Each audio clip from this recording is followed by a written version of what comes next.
What's up, everybody? Brandon here with Fold Up Games. You're watching the ADHD Game Dev channel. Okay, where have I been? What am I doing? What am I working on? This is Devlog 0 if you want to go that way. I'll call it Devlog 0 because it's not a devlog. I'm just talking about a game, and I'll show you some concepts that I'm doing. The reason I haven't showed you the game I'm working on is because there's more code and there's a whole lot of trial and error, but I'm working on a dungeon crawler game right now, and it's based on the basic fundamental concept of Dungeon-esque, but it's totally different direction. First of all, I've decided to go HD graphics instead of pixel art graphics on it, which is kind of a big change for me.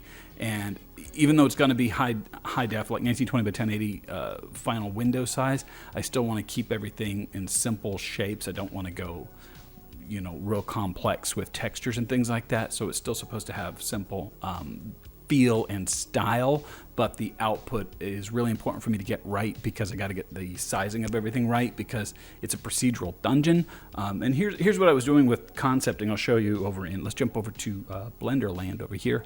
Blender, I love Blender. Blender's the best. Here's me messing around with some framing for it, and I was trying to get the scale on screen correct. I was actually comparing this to some older games like Diablo and to see how did they scale everything. It's really neat to kind of get in here and start picking through some of these well-known games like Diablo 2 or 3 and to see all their angles and lighting and how much space does the UI take up, how big are the characters on screen, and that kind of thing. So that's what got me into thinking, okay, how do I scale what I'm doing? The other side of it was these front-facing walls have been driving me nuts because it's a procedural. I'm like, okay, well, I got to get them to create themselves as they go through, but then they kind of get in the way of each other, and I don't like to go full top-down. This does not amuse me. I do not like it. Sam, I am. But if I go more to the side, which is nice, then these forward-facing walls are in the way. So then I was thinking, well, do I need them at all? I could get rid of them and just have the back walls.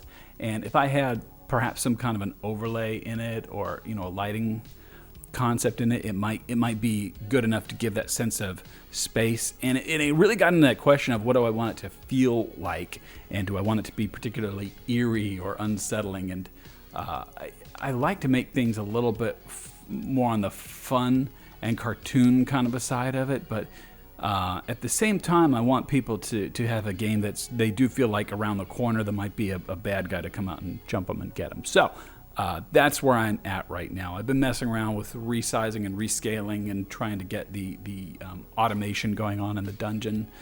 The reason I'm willing to put forward the graphic side of it and the automation is because I already know that the gameplay works in Dungeon-esque, and I'm changing some of what I was doing in that, I think, for the better, so much so I would almost want to go back and revisit Dungeon-esque. I was playing it and I thought this was a lot of fun. I like this game. But what I'm doing in the new one is that you'll have a set of abilities, and I'm trying to give you a reason to choose the different ones.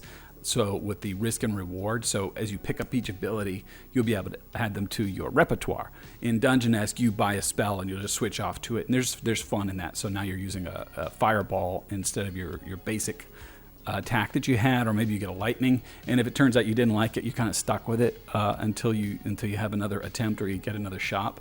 So I think it would be more fun to be able to switch those abilities. So that's what I'm doing here. I'm also having multiple keys are available. So if you've played or haven't played Dungeon-esque, it's an automatic a procedural generated maze, and it drops in a bunch of treasure chests, and one of them will have the key to get out. And so it's that risk reward. How long do you want to explore the dungeon before you leave? You don't have to kill all the monsters. So in this game, there's going to be a timer going. So you got to find the key, or multiple keys in this case, and you don't know where they are, and the monsters are in your way to hurrying to get through and get on out to the next section. I'm also working on cutscenes. That's why I messed around and showed you some of the voice acting that I was doing, and that was a lot of fun. But anyway, that's where I am. That's what I'm up to. So let me know what you think. I'm having fun doing it, but I don't do as much YouTubing in the middle of it. And I haven't been showing you code and trying again and again and again and again because it's a whole lot of trial and error. But anyway, please let me know what you think. And if you have thoughts on the top-down thing and how you manage the sight lines, happy to hear about that too. And as always, do please subscribe and, Stay awesome. Bye now.